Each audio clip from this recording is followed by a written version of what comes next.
Namaste and thank you for joining me.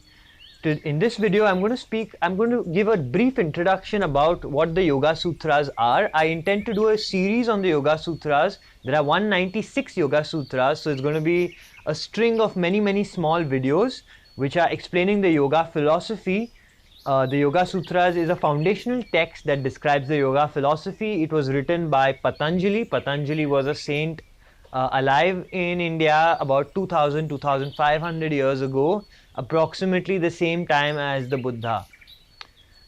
Patanjali is very much in the Yoga Sutras concerned with the functioning of the mind, what exactly comprises the mind, how the mind is a projector that creates our reality, and so this mind can create a nightmare for reality, or it can create sort of bliss and a joyful reality.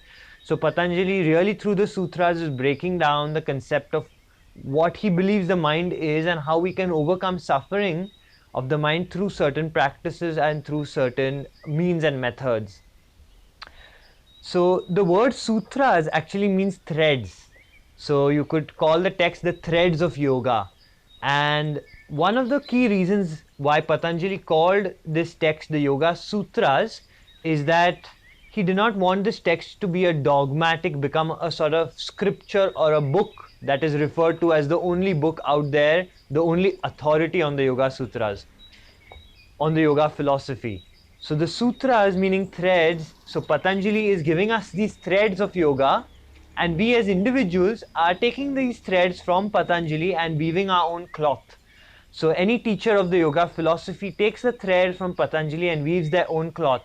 So they interpret the text differently based on their own personal experiences and the situations, circumstances that they might have gone through in their life. So in that sense, the Yoga Sutras are very much open to interpretation.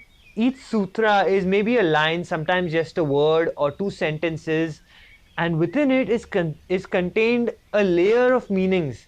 So each sutra has multiple meanings and no concept is ever repeated twice. Quite the opposite from the way we would write in today's day and age, where for instance we use a whole entire chapter to point or to reveal one singular concept.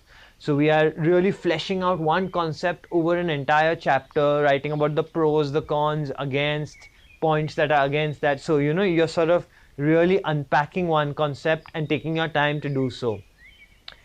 However, in the Yoga Sutras, it wasn't like this. It's sort of each sutra is very different. No concepts are repeated. Very concise, short, open to interpretation.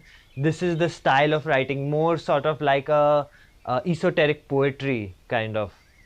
So I'm going to be interpreting these sutras, giving some common interpretations of the sutras, and then also my own spin on the sutras as we go forward. And I really hope you enjoy this series.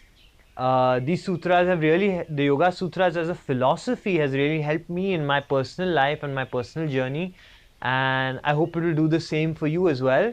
And stay tuned for more. Thank you so much. Namaste.